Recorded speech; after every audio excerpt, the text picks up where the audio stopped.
All right. Good morning, everyone. I appreciate your patience and thank you for joining us today. I hope everyone's week is off to a great start. We're just going to give everyone a couple of seconds to get all settled in and join in so everyone can fully join.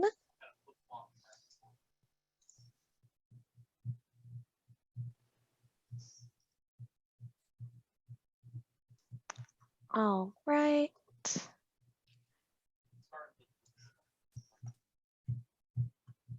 All right, looks like we've gotten everyone in. I want to thank everyone for joining us for our February installment of our monthly Outdoor Florida webinar series.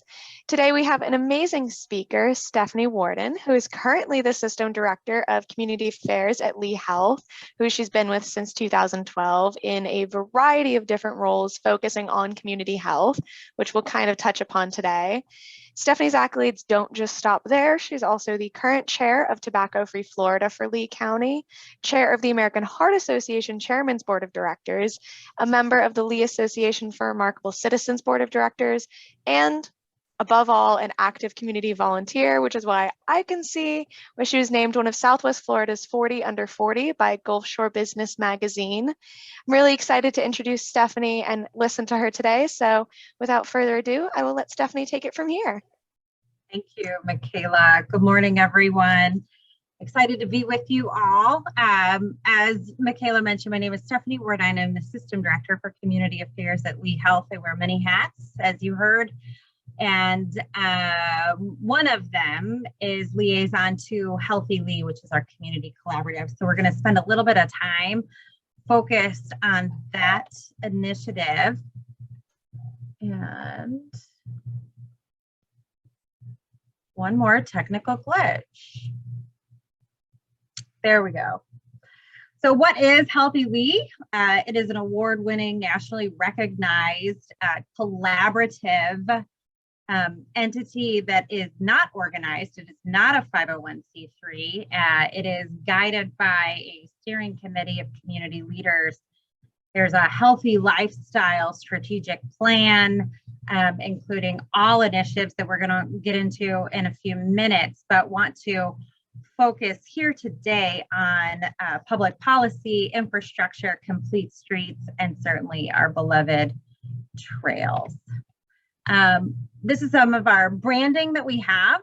As a collaborative, community collaborative, we developed a brand option for those organizations who have events or gatherings or community programs where they can leverage the Healthy Lee brand, almost like the Good Housekeeping seal of approval. So we have a community partner of Healthy Lee, which you see on the left-hand side, and then of course, Healthy Lee specific, where the vision is to improve the health and wellness of not just every Southwest Florida resident, but our visitors as well. We understand not just the economic impact of that, but the value of coming to visit a very healthy community. Our mission for Healthy Lee, of course, is to inspire health and well-being by supporting the various community programs and initiatives. National recognition I mentioned earlier. So the America's Essential Hospitals Association, similar to American Hospital Association, this is geared toward those within the nonprofit sector, those safety net hospitals. Healthy Lee, as the community collaborative, was honored with the prestigious Gage Award for Population Health in its infancy. We also received the coveted American Heart Association Community Innovation Award, which, as we understand it, is actually quite challenging to achieve. So we're very proud of that. And then one of our partnerships that grew out, an initiative that grew out from this collaborative work, is the Bob Janes Triage Center, now called the Bob Janes Empowerment Center. And they received the Harvard Kennedy School Top 25 Excellence in Government. So very proud to share that. Healthy Lee first began in 2007. They initiated the very first community health needs assessment to gauge what are the needs, where are we, in relation to the Healthy People 2020, which comes out of the CDC guidelines for health and wellness against the state of Florida, and then of course national benchmarking, and includes behavioral data, census data, and vital statistics. We'll get into some of that. So overall, we have the 4 primary health improvement opportunities. We're going to see more of this during our time together today: behavioral health, healthy lifestyles, cardiovascular and respiratory, and then of course access to healthcare. One piece that I want to mention here is I would venture to guess that most of you who are participating today can see how access to our trails and connectivity and outdoor activity participate and impact each one of these areas. So this is just another visual. A community health needs assessment is broad stroke, countywide. And these are some of the high level, highest needs that were identified. And I will share with you, there's no surprises. These surveys are conducted every 3 years.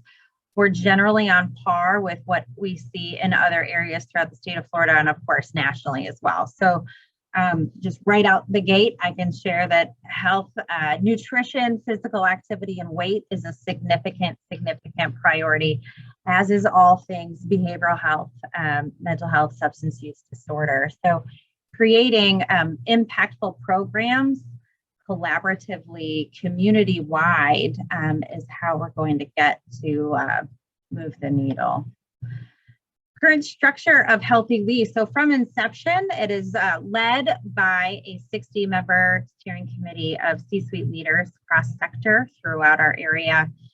Of those, 21 members serve on the executive committee that meets quarterly. The steering committee meets, generally speaking, annually and helps drive the focus, whereas the executive committee helps make sure that we're on track, and any hiccups that come along the way, like a pandemic, we can mitigate and find our forward motion.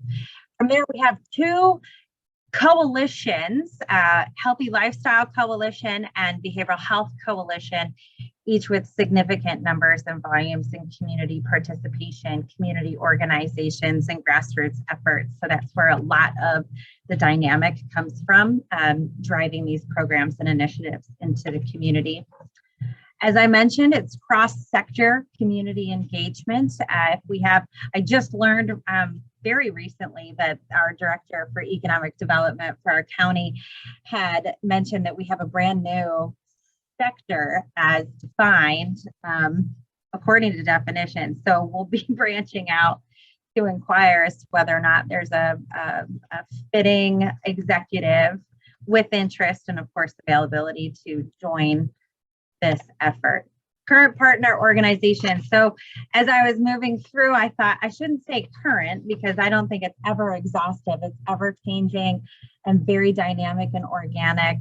Each subgroup meeting, work group meeting, task force, depending on what the initiative is, there are always organizations inviting other organizations to join in the effort. So it's quite magnetic, and personally, I think it's quite beautiful. So the first 10 years of Healthy We focused around 7 priority areas. I'm not going to read them all to you. Some of them are healthcare heavy. But what I do want to call to your attention are the co-champions for each of those priorities. I've removed the names that we normally use and replaced them for our purposes today with the organization or the level of organization that has managed to lead this effort. So not just our local health system, but Department of Health, local faith community leaders, our FQHC, that's the federally qualified health centers, primarily focused on the underserved. Our United Way is an extremely strong collective in Southwest Florida. Community foundations, the court system, we have the justice system at the table.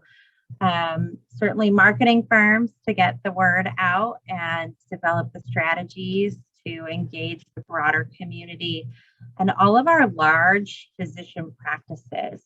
So as the work ebbs and flows and the needs of our community change, some of these areas have sunset, which is why you'll see this is just the first 10 years, but wanted to give you some scope of how we ramped up and where we go from here. This is an overwhelming slide, but I wanted to share with you all the magnitude. So you can see across the very top, those are the 7 different priorities, the strategies that were identified by our community leaders, the specific champions underneath each of those. We know that no one person can own all of it, and we know that the health system itself needs to manage the health system, and how we can better partner in the community. We know that many hands makes for a light load. Then the various tactics. So one of the tactics has to do with improving access to our trail system. So we have a significant gap here in Southwest Florida, and we have been working diligently to help impact and make those connections. Very high level, some of the successes, I won't get into all of this, but we were a part of the application process for the federal Tiger Grant dollars, and were awarded $10 million to complete some of our streets. We were extremely excited about that. Some of the favorable trends that we've seen to date include a reduction in obesity. We're increasing physical activity, particularly leisure physical activity. And as such, we're seeing a reduction in heart and stroke related deaths. So what is a CHNA? I'm not going to get into too many of the specifics, but I wanted to showcase for you all how it is benchmarked. You'll see those data sets on the right-hand side that are folded in so that we can benchmark not just ourselves, but against national and state. We include a key informant survey. There's 5 different categories of key informants. So physicians, our public health sector, other health providers. So it could be anyone, it could be independent, it could be alternative, social services leadership, and community leaders, business owners. What are they seeing? So based on their experience and the populations that they serve, they are a key stakeholder for input into our needs assessment. And what's interesting is they are typically spot on and quite aligned with what the findings result through the survey itself. It is stratified. We hire a consulting firm, and the survey is conducted every 3 years since 2007. I will say, as a health system, when the Affordable Care Act came online, it then became a requirement for nonprofit hospitals to conduct a community health needs assessment every 3 years. And we were so proud to have already been at this table for quite some time and already had benchmarking against ourselves. I think we had 3 CHNAs by the time that legislation had passed and come to pass. It is specific to Lee County. We are divided into 4 market areas so that we can better understand the needs at the zip code level, and we are working with community partners to drive it deeper into the census level and then into neighborhoods so that we can drive our outreach activities, clinical outreach or collaborative social services outreach in a more targeted, focused way. Some of the favorable findings here, I've bolded those items that we're doing well as a community, that we are improving as our physical activity and outdoor activity and access to our trails. All of these areas can be impacted by those things. So leisure time activity, children's weight status, certainly heart disease, chronic disease, a lot of opportunity. Some of our needs, 13 areas of need. This is pretty well on par with other areas, other counties, and certainly across the nation. These are in alphabetical order. They are not in prioritized order. A prioritization process does take place through the entire cycle of the volume of work. And again, I bolded the areas that are impacted by physical activity. Leading causes of death. The point here is simply that the majority, more than half of the leading causes of death can be mitigated or prevented. Many can be mitigated or prevented with physical activity, certainly nutrition, lifestyle choices. As it pertains to Lee County versus Florida and US, I just wanted to showcase an example. We have 300 different questions, and then each have multiple questions under that getting at the demographic information. And then, of course, the benchmarking against Florida and US. I'm not going to bog you all down with all of the details on all of that, but just to show you an example. So in the center there, you'll see unintentional injuries. We're seeing a trend, a statistically significant upward trend for Lee County, but you can see how that relates also to Florida and the US. Whereas heart disease, just to the left, Lee County is the red bar and the United States is the blue bar. So our area is better than the state of Florida on average, and certainly much improved over where we are nationally. Prevalence of diabetes. So I want to call your attention not so much into the 4 different market areas as I do on the far right-hand side. You can see an overall bar line demonstrating progress, and we're not making progress. Not only are we not making progress here, but there are another 9% of our adult population who have been diagnosed with prediabetes or what's considered to be borderline diabetes. So we understand that physical activity is something that can help mitigate. Mental health, unfortunately, is increasing. I think that is no surprise to anyone here today. And then the demographic data. So we take a very close look at disparities, health disparities, and certainly location disparities. And so for chronic depression, we understand that our priority focus for outreach efforts, we're going to be looking at those yellow boxes, women age 18 to 39, low income, the majority of whom Hispanic. So we know it touches so many lives. I think the statistic is 1 in 3 have some form of or know someone who has been impacted by depression. And I suspect that number might be a little higher now that we are 2 years into our pandemic.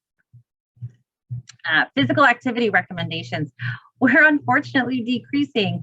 Now, I will say here, the 2020 CHNA, which is our most recent community health needs assessment, completed in the first 30 days of the pandemic, so between March and April of 2020. So this is just a bird's eye view of where we were leading up to the pandemic. So we know that all of these health indicators are likely worse than what the survey states. And then here we see the prevalence of overweight and obese is static, and the prevalence of obesity, so that's different categories and is broken out by BMI level. You can still see from our first CHNA in 2007 to our current state, there's an ebb and flow, but we continue to creep upward in a trend. And then those who have multiple chronic conditions. So you can see here the green, the purple, that is more than half of our respondents state that they have 2 or possibly 3 or more chronic conditions in our market area. So here there are no disparities. We just understand that we need to focus on our seniors. Men and women are equally impacted, and certainly interesting to take a look at our low income and the mid to high income, quite similar in response. So of the 13 health priorities that were identified in the community health assessment, We are not required to address all of them. Like oral health, we would leverage community partners within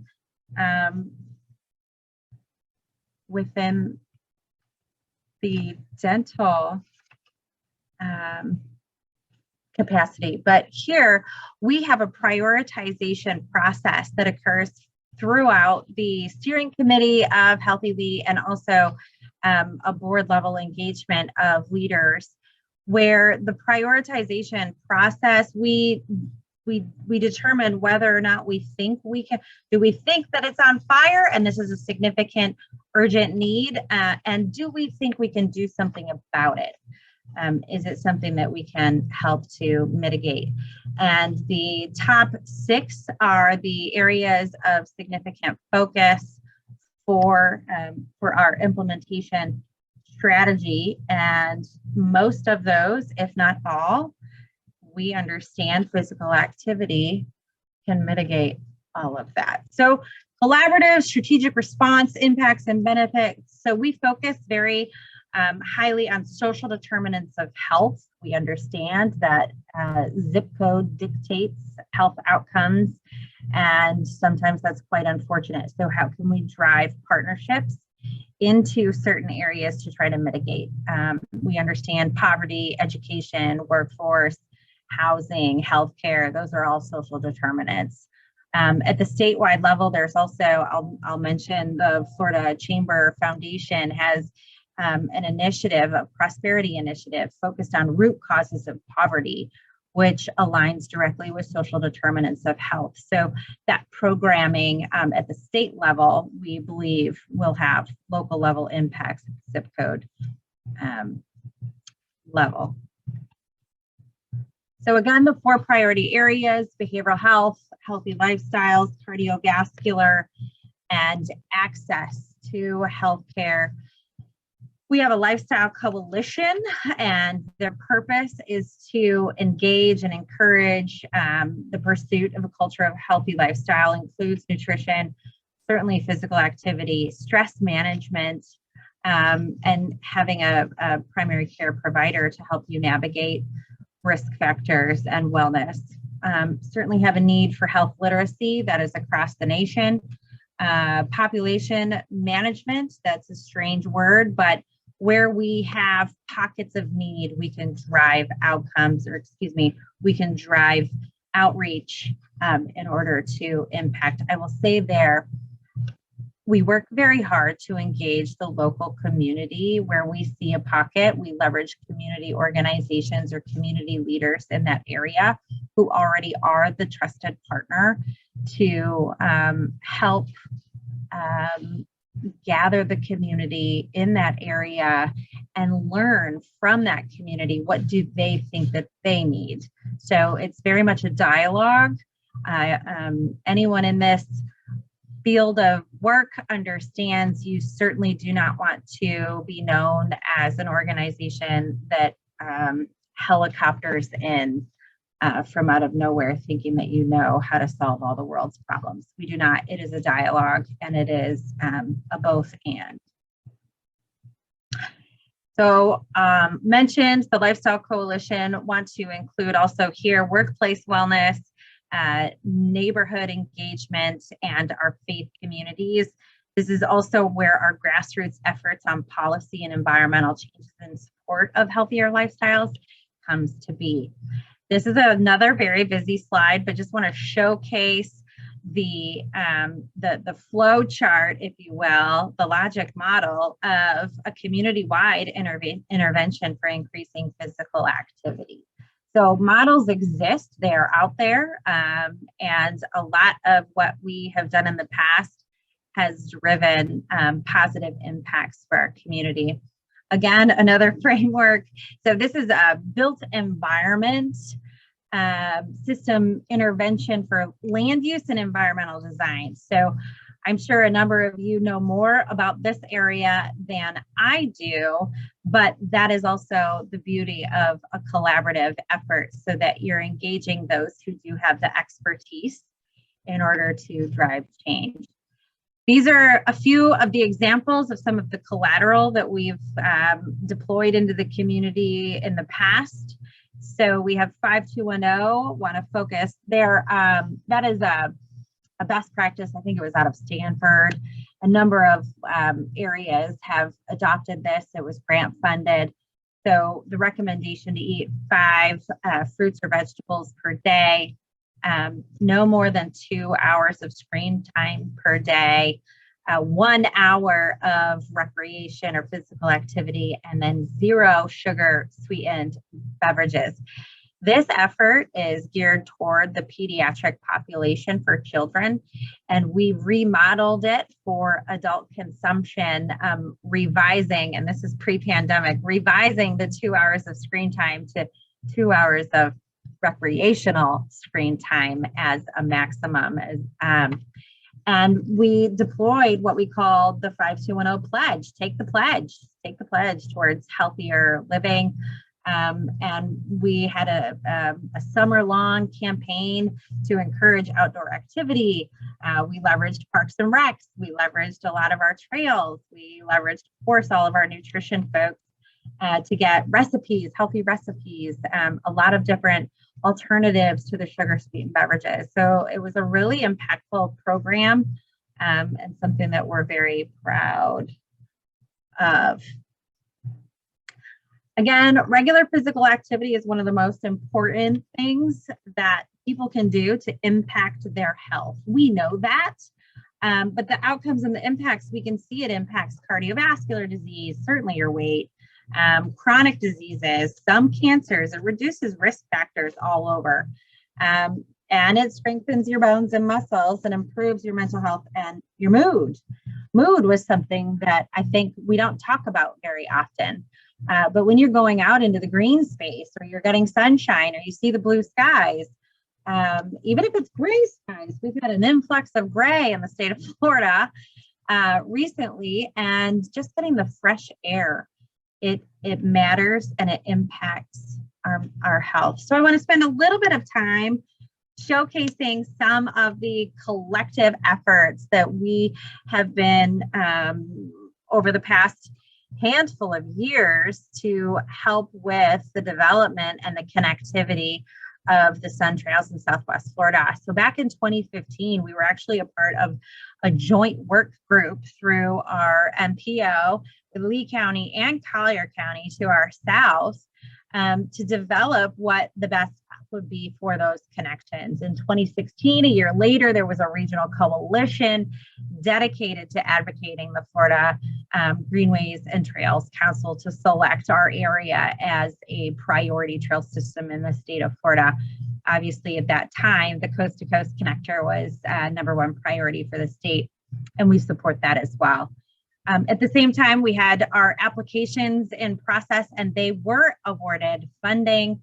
So we have a connector, and we had a PD&E study. That's fancy language, but we have a 10-mile canal with a 35-mile trail through one of our linear parks that received funding to get off the ground. 2017, a year later, there was a feasibility study conducted. We have another 12-mile trail addressing, again, that critical gap in the Collier-Lee Southwest Florida regional network toward the coastal trail along the Gulf Coast. 2018. So I did this history. I had awareness that we had touch points collectively through Healthy Lee, and I was absolutely stunned to see every single year we were at the table supporting and educating and advocating both at the grassroots level and by virtue of formal letters of support and recommendation both through Sun Trail and MPO and FTC. So you can see here in 2018, the council did approve both the railroad right-of-way and the coastal loop as priority trails on the Sun Trail system. And then 2019, funding to construct our linear park extension was underway, and we have a pedestrian bridge coming over an extremely busy, dangerous divided highway that cuts through the center of our county, Colonial Boulevard. So we're very excited about all of that. And then 2019, so pre-COVID, the multimodal alternative study for our downtown area alongside the Caloosahatchee River was in motion. So we're excited about what could be for the some redevelopment areas in our downtown Fort Myers, because we understand the economic benefit, but also the health and wellness benefit to be a pedestrian, bicycle friendly downtown. And then in the news, so 2021, 2020, 2017, 2015. So we've seen a lot of success here locally with our support of each of these initiatives and these funding priorities that have received approval. And Lee Health, of course, is at that table. This is a picture of our linear park. And what's interesting, I giggle because what's interesting is we have so many pathways and trails that run along Water Edge just like this. So where we see that in multiple different places throughout our counties or our region, we understand in Florida water management, we probably have a lot more opportunity to further develop that.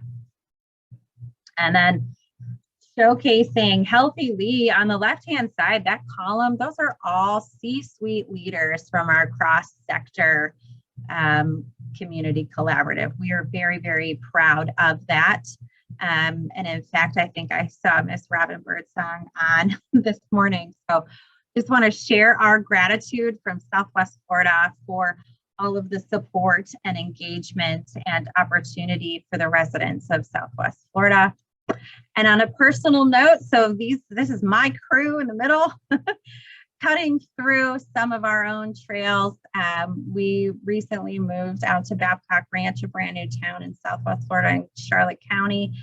And part of that draw for our family was the trail structures that already existed as a part of the initial build of the development of that land. So I don't know if you can see my cursor. I live right there, and 2 blocks away is our access point for a trailhead. On the right-hand side is our Corkscrew Swamp Sanctuary, also part of the Audubon Society. Another really great opportunity just to get out. And I just loved this picture on the right-hand side of my children on the boardwalk entering into those beautiful cypress and the green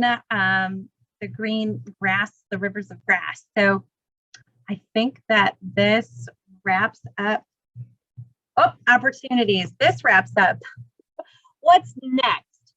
So we understand the prioritization of how the state manages these types of advocacy efforts and access to develop the trail system and connect into those areas where there are gaps. So we recognize, you can see that bottom left-hand quadrant of the state of Florida, there is disconnect.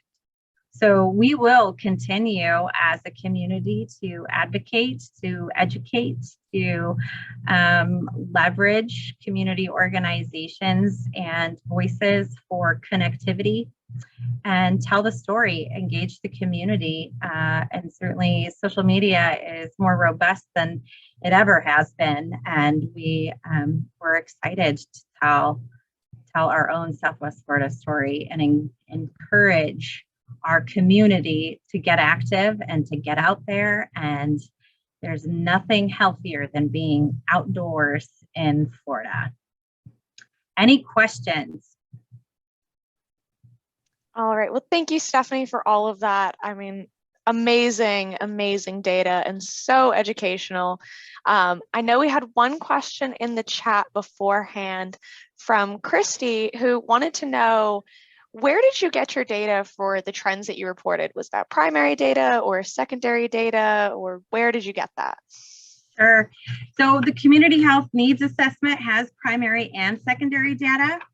As well as that key online informant survey with the 5 different categories of a community stakeholder. The primary and secondary data, we have county level data, census data, vital statistics, and then of course the survey itself, the survey tool is a stratified 1,000-person phone survey conducted by our consultants, and this consulting firm conducts CHNAs all across the nation. So we rely heavily on them to pull all of the data together to help us better understand what we're looking at as a community for our own health and wellness. Absolutely. So I did want to focus because a lot of what you talked about really highlighted the importance of interdisciplinary partnerships and how something that I think a lot of us understand that getting outside and being active is great for our health, but from a partnership perspective, I mean, I think so often we forget. I think your organization and your work is a really great example of you have so many C-suite executives from all different backgrounds with all different expertise, and your partnership with SunTrail and with Outdoor Rec. What is something that you think is most beneficial of that kind of interdisciplinary partnership, and why is it important, and why would you recommend it for other people? Absolutely. So for starters, we know that a diverse team is a stronger team. So everyone comes to the table from their purview, their perspective, and the lens with which they look at the world, and their not just their sphere of influence, but their constituency. Right. So we need to make sure that we have every area, every sector, the business community, the faith community, all walks of life at that table so that we can really better understand not just what the needs are, but how to mitigate them and what those resources, the collective resources that already exist in the community, and perhaps inventory them so that we can better leverage them. Awesome. Kind of a follow-up question is kind of wanted you to talk about the importance of partnerships and unique partnerships for kind of resource gain. A lot of what you talked about was utilizing your partnerships to maybe your partnership so you can get access to census data and better your surveys. I mean, there's so much that so often we think of if we want to expand our project, it all has to come from us. But I wanted you to highlight the importance of utilizing your partnership so you can get a broader reach and even better resources. Absolutely. So one thing that we're focused on currently with fits and starts due to our Delta and Omicron surges, we've developed, Healthy We has developed a what we're calling a metrics committee. And we have a community leader chair and have our local university, local United Way, Department of Health, Health Planning Council. We have all the folks at the table who have access to data sets, either related to health or related to the community, to better understand, one, to inventory, not just what's available, but what is not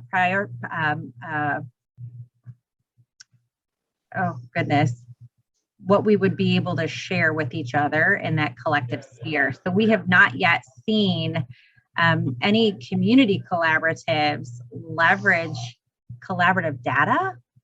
And then the goal there, better understand not just the needs or the behaviors, but also the resources. So with ArcGIS coming online and really exploding due to the remote world that we find ourselves in with COVID, we have more tools at our disposal now to better understand the needs, but also to collect and visualize where the resources are so we can identify very quickly gaps.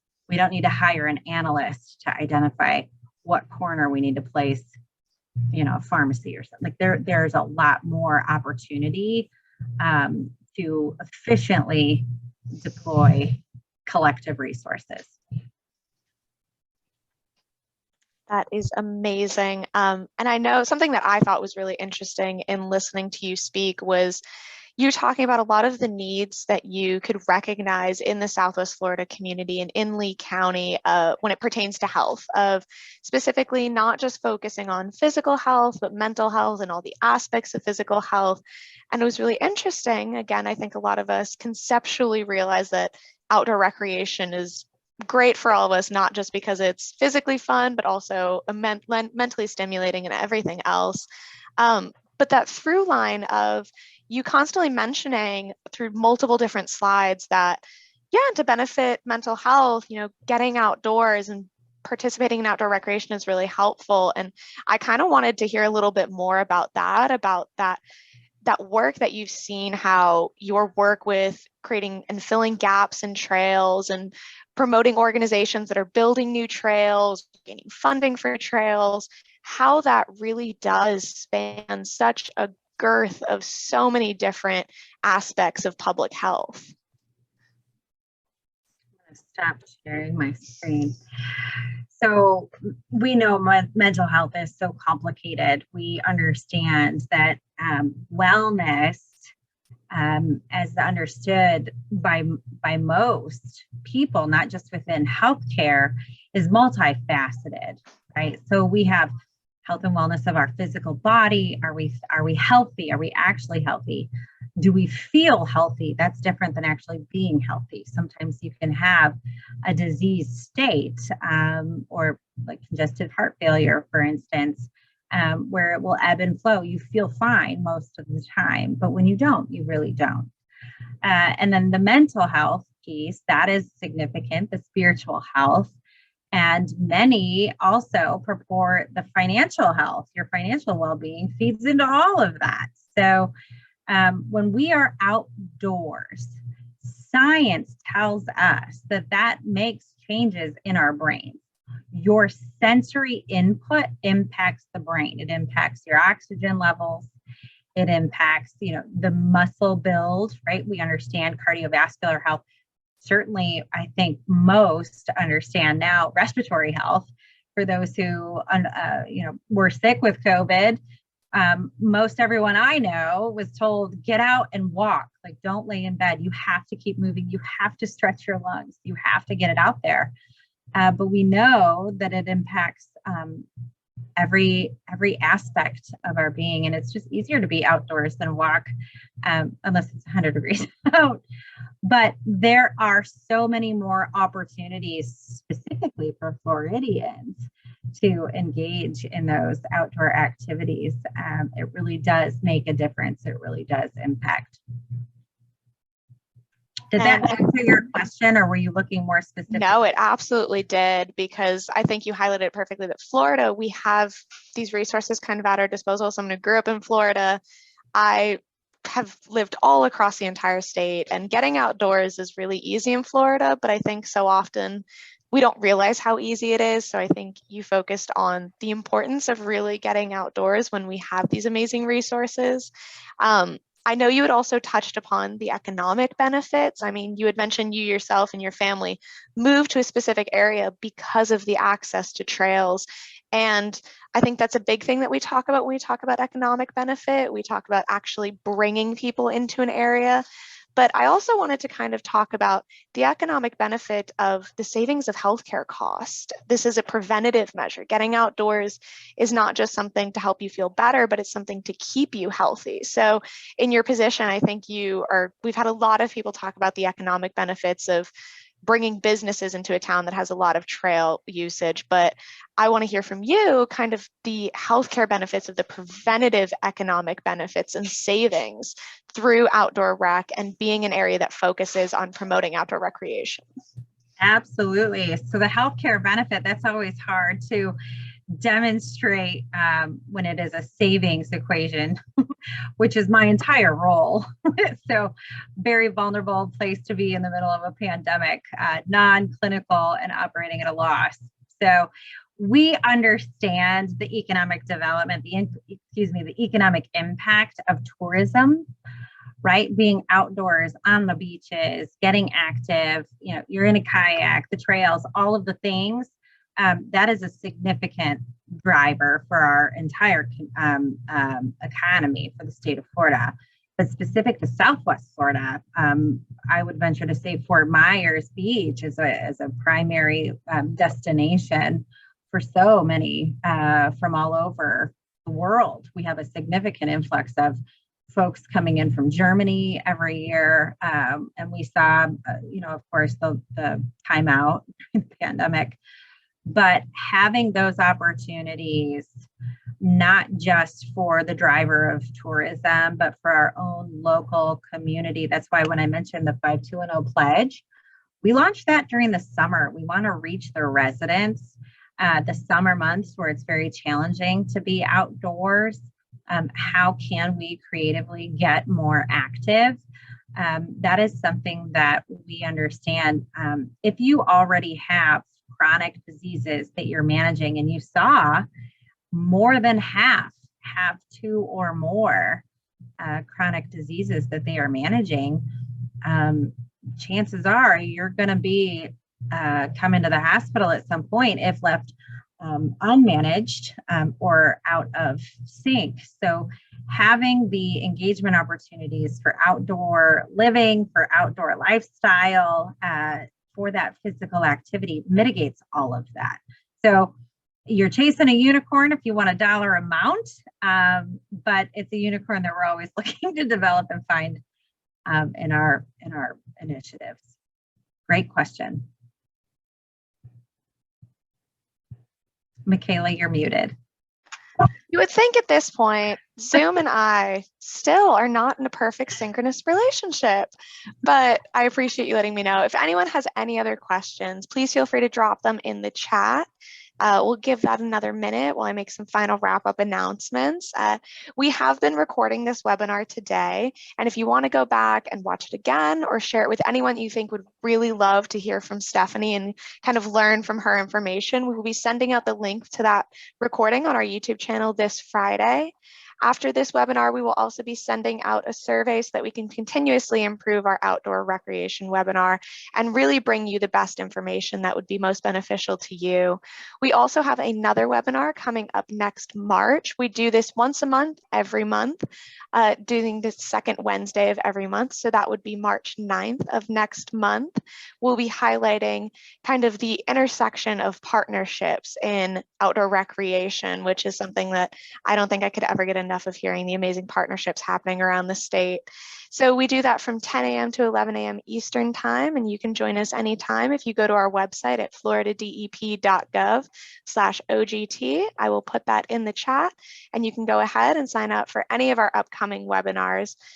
If you would like to email us with any of your questions, I will go ahead and put the Florida OGT, Office of Greenways and Trails email in the chat box. So if you have any questions for us or for Stephanie, feel free to reach out and we'll make sure we can get those answered.